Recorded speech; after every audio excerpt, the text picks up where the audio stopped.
vit dans la poussière, on vit dans les débris, on n'a pas de qualité de vie.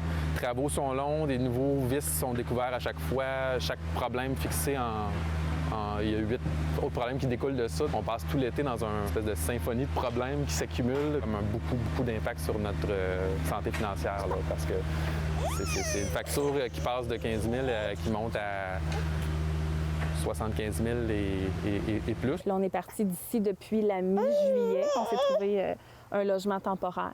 Mais on doit quitter dans une semaine et demie parce que la personne qui nous l'a prêté, bien, elle revient chez elle parce qu'elle a passé l'été à l'extérieur. Donc, c'est pour ça qu'on est à la recherche d'un autre lieu où aller le temps que les travaux se terminent pour ne pas amener nos enfants là-dedans. Le toit, l'extension de toit, c'était pas bien fait. Ils ont laissé l'ancien toit dans le toit, donc ça aide pas à respirer.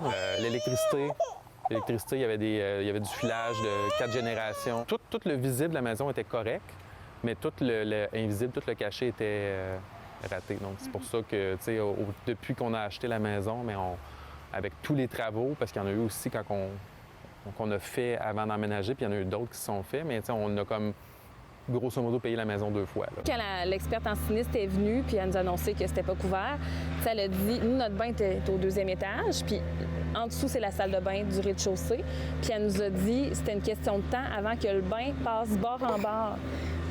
Puis tombe au rez-de-chaussée parce qu'il y avait tellement de pourriture. Notre contracteur, il passait son tournevis direct dans le bois. T'sais. Le bois était... Il appuyait à peine. C'est ça. Le bois était friable au bout. Donc, nous, on a des enfants là-dedans. Elle nous dit ça, on se sentait on se sent pas comme des bons parents d'avoir des enfants dans une maison qui est comme de un, qui ont respiré des choses depuis qu'on a la maison. On le savait pas. Puis de deux, qui aurait pu arriver un incident vraiment grave. Ça faisait déjà comme quelques fois qu'on essayait on essayait de faire des offres d'achat sous condition de garantie légale, mais il n'y avait rien. Donc, à part des maisons qui étaient au-delà de notre budget. Donc, c'est ça. Puis nous, ça nous a été conseillé, bien, si vous voulez une maison, mais il faut aller avec cette avenue-là. Nous, on s'est dit, bon, on va accepter le sans garantie légale, mais au moins, on va la faire inspecter. Mais une inspection, ça a ses limites. C'est très court. Nous, on trouve que sur le rapport d'inspection, il y a eu quelques petits manquements.